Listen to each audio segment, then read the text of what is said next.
This story is titled, My Mom and Stepdad Secretly Used All My Hard-Earned Money to Buy an Apartment for Their Daughter.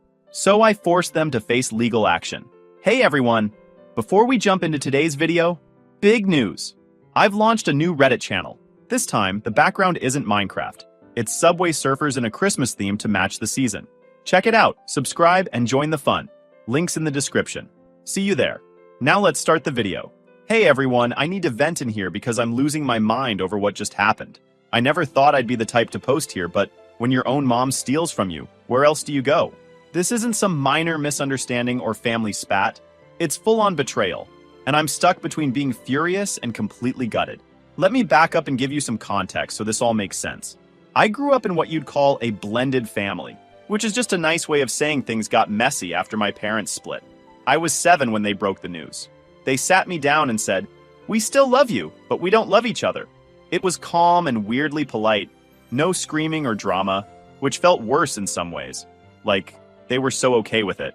Meanwhile, I was clutching my stuffed rabbit, trying to figure out if this meant no more family movie nights. After the divorce, my dad moved into a small apartment, and my mom stayed in our house. I went back and forth between them, 1 week here, 1 week there. My dad was steady, reliable, and made sure I had everything I needed. But my mom has different story. She started dating that guy named Greg not long after the divorce. He moved in pretty quick, and soon after, my half-sister Bella was born. That's when I became, well, invisible. Don't get me wrong, they didn't outright hate me or anything. It was just obvious I wasn't the priority anymore. Bella was their little miracle baby, and I was the leftover kid. My birthdays? Forgotten more often than not. School events? Skipped. I still remember standing in the rain after a parent-teacher conference in 4th grade, waiting for over an hour. When I finally called my mom, she was like, "Oh, was that today?" "Sorry, I was busy with Bella's playdate." By the time I was 12, I had basically moved in with my dad. He saw how things were going and asked if I wanted to live with him full-time. I didn't hesitate. My mom didn't put up a fight. If anything, she seemed relieved to not have to juggle me with Bella and Greg. I stopped expecting much from her after that. No calls, no texts, nothing. It was like I'd been quietly phased out of her life. Fast forward to now, I'm 27. I've worked my ass off at my job in finance, saved up every spare penny, and I'm finally on the verge of buying my first house. I haven't heard from my mom in years. She didn't care when I graduated, didn't check in when I got my job, and definitely didn't ask about my plans. A few weeks ago, she called me last month. "I've been thinking about you. We should have dinner. I miss you so much," she says. Like we'd spoken last week instead of practically a decade ago. It threw me off, but I agreed. I don't know why. Maybe I wanted to believe she'd changed, or maybe I just wanted to see what she really wanted. Because knowing her, it wasn't just to catch up. Dinner was weird. Mom and Greg were extra interested in my job, asking all these specific questions about my salary, my savings, and my future plans. At one point, Mom said, "You've always been so good with money. You must be doing great." Bella, who's now in college, chimed in with, "You're still in that tiny apartment? I thought you'd have upgraded by now." Greg leaned in, trying to look casual. "So, you've been saving for a house, right? That's a smart move. Houses are a great investment," he said, giving Mom a quick side-eye. Bella, barely looking up from her phone, piped in, "Yeah, houses are expensive though. I mean, I'm looking at apartments near campus, and even those are ridiculous. It must be nice to already have the money figured out." The whole conversation felt weirdly specific, like they weren't just curious. They were fishing for something. Then Greggy added, "Must be nice to have a steady paycheck. Some of us aren't so lucky," he said, with this exaggerated sigh like I was supposed to feel bad for him. Mom shot him a quick glance but didn't say anything. Instead, she turned to me with a sugary, sweet smile. "You know, honey, it's so impressive how responsible you are. I bet you've got quite the savings built up, don't you?" I shrugged, trying to play it off. "I'm doing okay." Bella, still scrolling on her phone, snorted and said, "Okay? Please, you've probably got a fortune saved by now. So what's your rent? Bet it's a lot for such a tiny place." She didn't even look up when she said it. The whole thing felt calculated, like they'd coordinated ahead of time to corner me.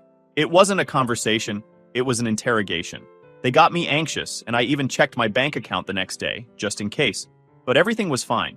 I thought, okay, maybe I'm just being paranoid. Then, last week, I went on a work trip overseas. When I landed and turned my phone back on, I got hit with a ton of notifications, banking alerts, one after another. I logged in to check, and I was totally shocked. My savings account, everything I'd worked for, Everything I'd been carefully building was empty. Zero. It felt like the ground disappeared under me. My head was spinning, my chest tight, and I couldn't even think straight. I scrolled through the transaction, desperate to find some explanation, and then I saw it. Her name. My mom's name. My own mother drained my account. I stared at the screen, trying to make sense of it. How the hell did she even do this? I never gave her my banking information. I never left anything out. And yet, there it was. Thousands of dollars transferred out, one chunk at a time. I don't know what to do. Part of me wants to march over there, shove my phone in her face, and demand to know how the hell she pulled this off. How could she betray me like this? But the other part of me is screaming to just skip all that and go straight to the police. She doesn't deserve a conversation, right? She doesn't deserve an ounce of trust after this. But then I think, what if there's some explanation? What if confronting her gets me the answers I need? Or worse, what if I confront her and she talks her way out of it like she always does? What if I wait too long and lose my chance to take legal action? I feel stuck, torn between wanting to hear it from her and knowing I probably shouldn't waste the time. Either way, she doesn't get to keep my money.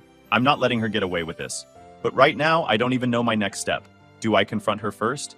Do I go straight to the cops? What if I make the wrong move and she somehow twists this to her advantage? I'll figure it out. I have to. But for now, I just needed to get this out. My head is spinning, and I need a plan before I do anything. I'll keep you updated.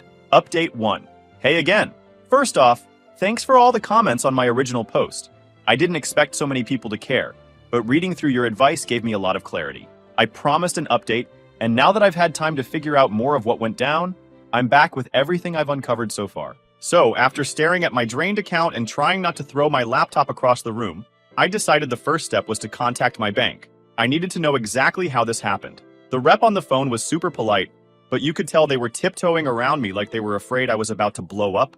I explained that a ton of money had been transferred from my account without my consent and asked them to walk me through what they could see on their end. They confirmed the transfers were initiated online, using my account credentials. I was so confused.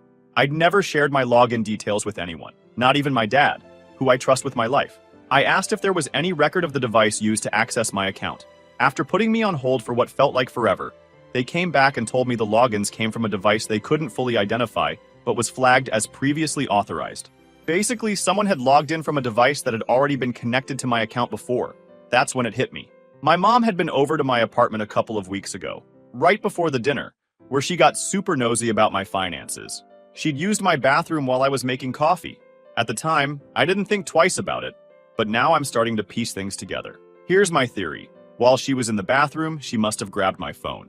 I don't use biometrics. Don't judge me. And my banking app auto-logs in. She could have accessed it, found what she needed, and made a mental note of my credentials. I know it sounds wild, but it's the only thing that makes sense. She had no other way of getting that information. After I got off the phone with the bank, I called my dad to let him know what was going on.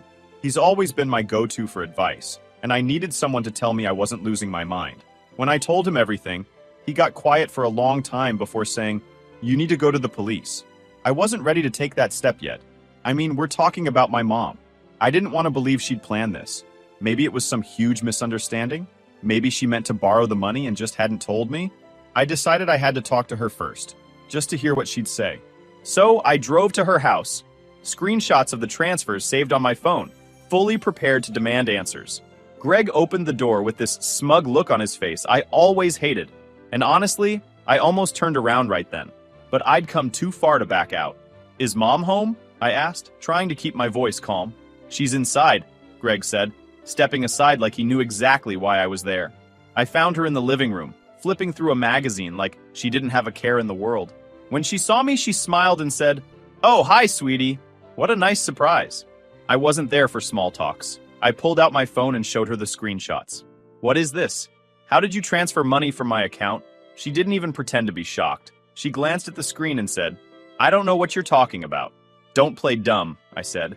"These transfers are in your name. The money's gone and it's sitting in your account. I want to know how you did it."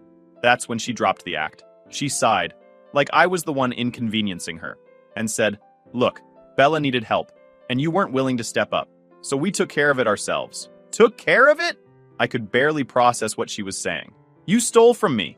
That money was for my house." "Oh, calm down," she said, waving me off like I was being dramatic. "You're young. You have a good job. You can save it back up. Bella's just starting out. She needs this more than you do." I stood there, stunned, while she rambled about how families should help each other, and how it was selfish of me to keep all that money to myself. Then Greg, who had been lurking in the doorway, decided to chime in. "You're overreacting," he said. "It's not like she spent it all. Bella just needed a little head start, that's all." A little head start? My entire savings wiped out, and they're acting like it's pocket change. I told them I wanted my money back immediately, or I was going to the police. That's when my mom smirked and said, "You wouldn't do that. I'm your mother. You don't want to cause a family scandal, do you?" "Oh, but I do." I turned to leave, and Greg grabbed my arm and said, "You don't need to make this ugly. Just let it go, okay?" I pulled my arm off looking disgusted and told him, "This is your last chance. Return my money or I'll make sure you regret it." I didn't stick around to hear their response. I walked out, got in my car, and drove straight to the police station. So, yeah, that's where I'm at now. I've filed a fraud report and handed over all the evidence I have. The bank is working with the authorities to investigate, and my mom's account has already been flagged. I'm waiting to see what happens next, but I'm not letting this slide. I know some people will say, "But it's your mom." And to that I say, family doesn't give you a free pass to screw someone over. If she thought stealing from me was okay, then she can deal with the consequences. I'll keep you all posted as this unfolds, but right now, I'm just trying to stay focused and not completely lose it. Update 2. All right, y'all, I'm back, and things have escalated more than I expected. After filing the report, I thought I'd just be sitting around waiting for updates from the police. Turns out, that's not how this works. It's been a whirlwind, and let me tell you, my mom and Greg are not taking this well. First, let me walk you through what happened after I left the police station. I handed over every piece of evidence I had. The screenshots, the bank statements, and even text messages from my mom after the dinner, where she was poking around about my savings. The detective handling my case was amazing. She listened to everything and didn't treat me like I was overreacting. She told me they'd freeze my mom's account while they investigate, which gave me a weird sense of relief. Like, at least the money wasn't going anywhere. But when they tried to contact my mom to inform her about the investigation, she denied everything. Not just the theft, but the fact that she'd even talked to me about money. She told them, "I don't know what she's talking about. She must have made a mistake." A mistake? Lady, I have receipts. I guess she thought she could just lie her way out of it. But unfortunately for her, the bank had already flagged the transfers. There was no way to spin this. The money trail led directly to her account. When the police confronted her with this, she switched her story. Suddenly, it wasn't a mistake anymore. Now it was all a misunderstanding. Apparently, her new angle was that she borrowed the money with every intention of paying it back. Borrowed without asking from your own kid. Yeah, sure, that checks out. While this was happening, I got a call from Greg. I don't know why I even picked up, but I was curious about what he had to say. He started off all fake calm, like he was trying to play peacemaker. "Look," he said, "you're blowing this way out of proportion. Your mom's upset and she didn't mean for things to get this far. Why don't we just drop the charges and we'll figure something out as a family?" "Like what?" "You give me my money back, and we pretend this didn't happen?" I said. "That's the idea," he said, like it was the most reasonable thing in the world. I couldn't even hold back. "Greg, you broke into my life and stole over $100,000. Do you have any idea what you've put me through? This isn't something I can just drop. You're both thieves, and you're going to face the consequences." That's when his tone flipped. He went from fake friendly to straight up nasty. "You think you're so high and mighty, don't you, little bee?" he sneered. "Living your little fancy life while your family struggles. You've always been selfish. Maybe this is karma." I hung up on him. I don't have time for people who think they're entitled to my hard-earned money just because we are a family. A few days later, I got another update from Officer Taylor. They'd officially frozen my mom's account, but here's the twist. She'd already transferred some of the money to a third account under Bella's name. Yep, they were trying to launder the money through my half-sister, probably hoping it wouldn't be traced. Now, let me be clear. I don't know how much Bella was involved in this. She's a college kid, and while she's been a brat in the past, I never thought she'd actually stoop this low. But when the police contacted her to question her about the account, she played dumb. She denied knowing anything at first, but when I confronted her, I pressed harder. She let something slip. "Mom and Greg told me they were helping me secure an apartment. They said you'd be okay with it," she blurted out. My jaw dropped. An apartment? With my savings? Bella had the nerve to look annoyed. "It's not like they spent all of it. They said it was a loan, and you'd probably never even notice." As more details came out during the investigation, it became harder to believe Bella's "I didn't know" act. The fact that a chunk of the stolen money had been funneled directly into her account wasn't just a coincidence, it was deliberate, and the way she brushed it off when questioned made it even worse. "I thought Mom was just helping me with expenses," she told the police. But come on, she's not stupid. She's in college and knows how money works. At one point, she even defended the whole scheme to me, saying, "Mom just did what she thought was best for the family. You could have helped willingly, but you didn't. So what was she supposed to do? Like stealing from me was somehow my fault." The fallout at this point was wild. My mom started calling every relative we have, spinning her sob story about how I was ruining her life and dragging the family through the mud. She told everyone that I was exaggerating, that it was all a misunderstanding, and that I was being heartless for going to the police. Guess what? Most of the family didn't buy it. My dad, who has always been my rock, made sure everyone knew the truth. He sent out a mass email to the entire extended family, laying out the facts, the bank transfers, the police report, and even a few choice quotes from my mom admitting she took the money. The responses were mixed. Some people rallied around me, saying what my mom did was unforgivable. Others tried to play the family should stick together card, like I was somehow in the wrong for not sweeping this under the rug. Meanwhile, I started getting anonymous messages on social media.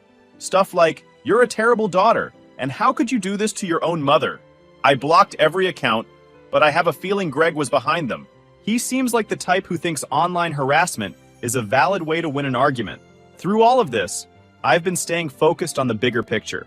The investigation is moving forward, and the detective assured me that I have a strong case. With the evidence I've provided, it's likely my mom will face criminal charges, especially since she lied during the initial questioning. As for the money, the bank has already started the process of recovering it. They were able to freeze most of what was left in my mom's account, and they're working on getting the portion that was transferred to Bella's account. It's going to take time, but at least I know I'll get it back eventually. In the meantime, I've taken steps to protect myself. I changed all my passwords, set up two-factor authentication on every account I have, and even installed a security camera in my apartment. Paranoid? Maybe. But after what's happened, I'm not taking any chances. I'm also looking into getting a restraining order against my mom and Greg. The idea of them being able to waltz into my life whenever they feel like it makes my skin crawl. They've already proven they don't respect boundaries, so I'm making damn sure they can't cross anymore. So yeah, that's where things stand. It's messy, it's stressful, and it's not over yet, but I'm holding my ground. They thought they could walk all over me, but they underestimated how far I'm willing to go to protect what's mine. I'll update again when there's more to share, but for now, I just want to say thanks to everyone who's had my back. You've helped me stay sane through this insanity, and I can't tell you how much that means. Update 3. Hey guys, I'm back with another update, and this one's a doozy. If you've been following along, you know I reported my mom and my stepfather for stealing my savings. Well, things have escalated, big time. I'm writing this fresh from the courthouse because, yes, we went to court, and no, it did not go the way my mom thought it would. Let me pick up where I left off. After my last update, things got messier. The police finished their investigation and formally charged my mom with fraud and theft. When she got the notice, she lost it. She called me over 20 times in a single day. I didn't answer a single call, but I did save the voicemails. They were a mix of crocodile tears and threats. "I can't believe you're doing this to your own mother.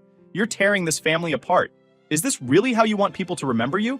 Another was more like, "You think you're so smart, don't you? You don't know how the world works, kid. You'll regret this when you realize what you've done." I forwarded every voicemail to my lawyer. If she wanted to guilt me, she picked the wrong tactic. I was done being the family doormat. The court date was set pretty quickly because the evidence was airtight. My bank had provided all the documentation showing the unauthorized transfers, and the police had statements from both me and my mom. She tried to play innocent, claiming it was all a misunderstanding, but her lies caught up to her fast. When I walked into that courtroom, I wasn't sure what to expect. I was nervous, sure, but mostly I was angry. Angry that I even had to be there. Angry that my own mom put me in this position, and angry that she was still trying to spin this as me being the bad guy. She showed up with Greg and Bella in tow. Bella wouldn't even look at me, but Greg had his stupid smug face on full display, like he thought they were about to walk out of there scot-free. My mom played the part of the victim perfectly. She had on this somber outfit, like she was heading to a funeral, and kept dabbing her eyes with a tissue. When it was her turn to speak, she laid it on thick. "I'm just a mother trying to help her child," making her voice shaky. My daughter Bella was in a difficult situation, and I didn't think my other daughter would mind helping. It was never meant to be theft. It was a loan, one I fully intended to repay. My lawyer didn't hold back. "Your Honor," he said, "the defendant's justification for taking this money was to use it for a down payment on a luxury apartment for her younger daughter Bella. The plaintiff's entire savings were funneled into this purchase without her consent." The tension increased. Greg squirmed in his seat, and Bella turned bright red. Mom, however, kept up her innocent act, saying, "I thought it would be fine. Family helps family." I almost laughed out loud. You get help from your family without asking? Draining my entire savings account without a word? Then my lawyer presented the evidence, and her story unraveled fast.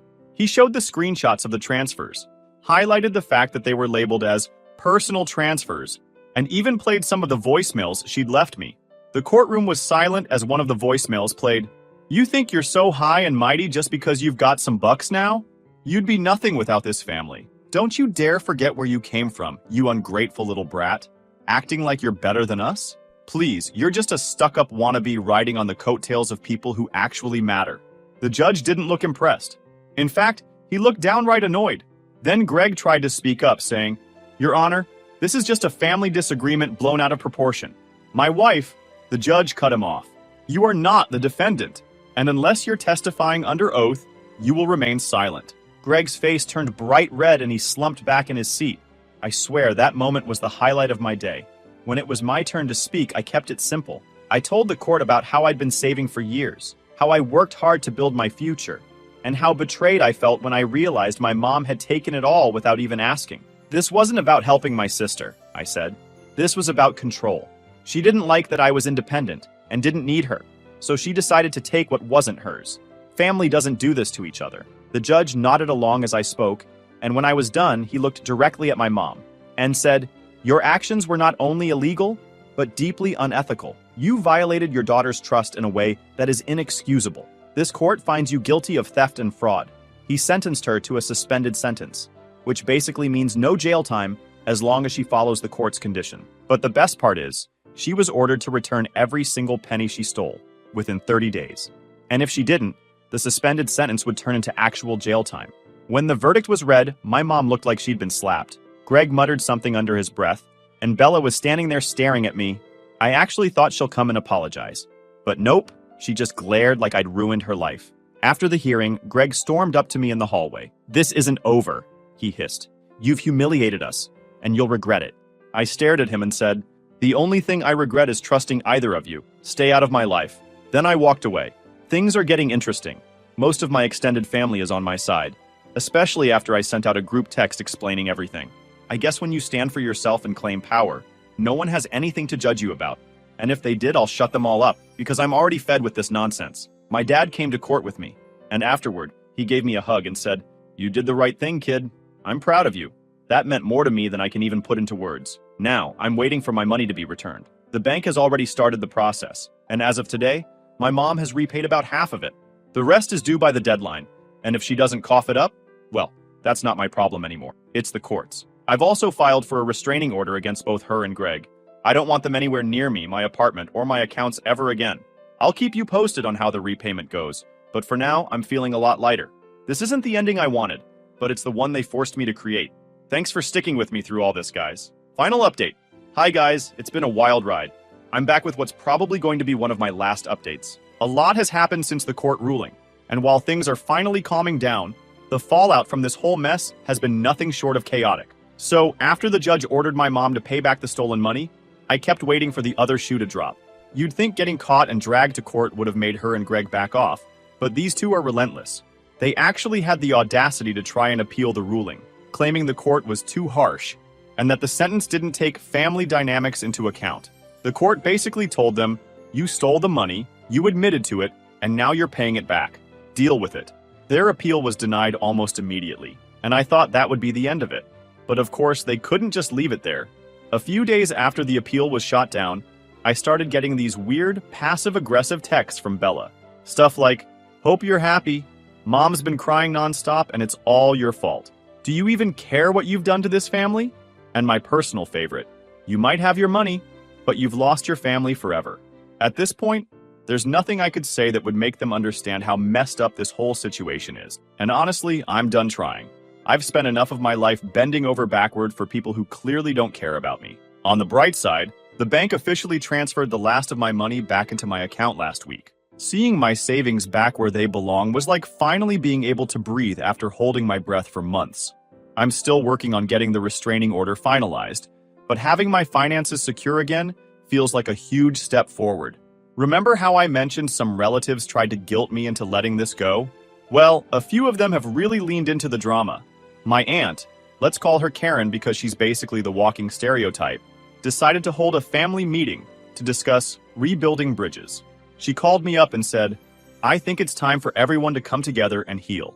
Your mom's been through a lot, and this situation has been hard on all of us." I nearly laughed. "You mean it's been hard on her because she got caught stealing?" I said. "What exactly do you want me to do here, Karen?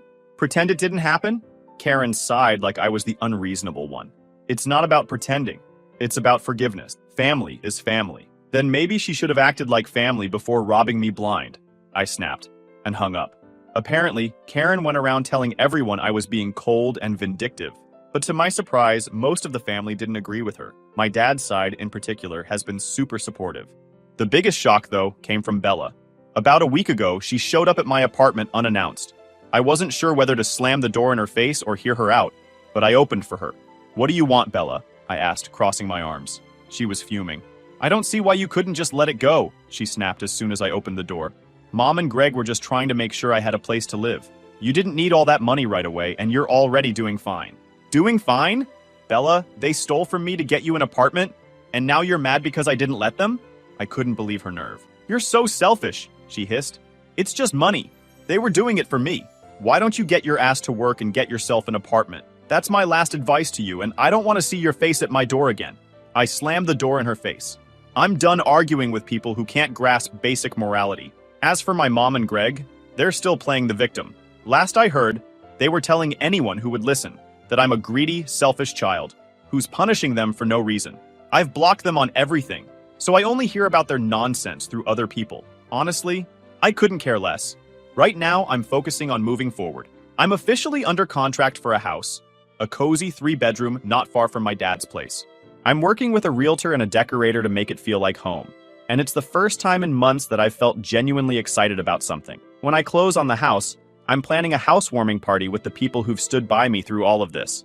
My dad, my stepmom, my friends, and the relatives who had my back. The people who actually deserve to be called family. I know this isn't the ending my mom probably envisioned, but it's the one she created.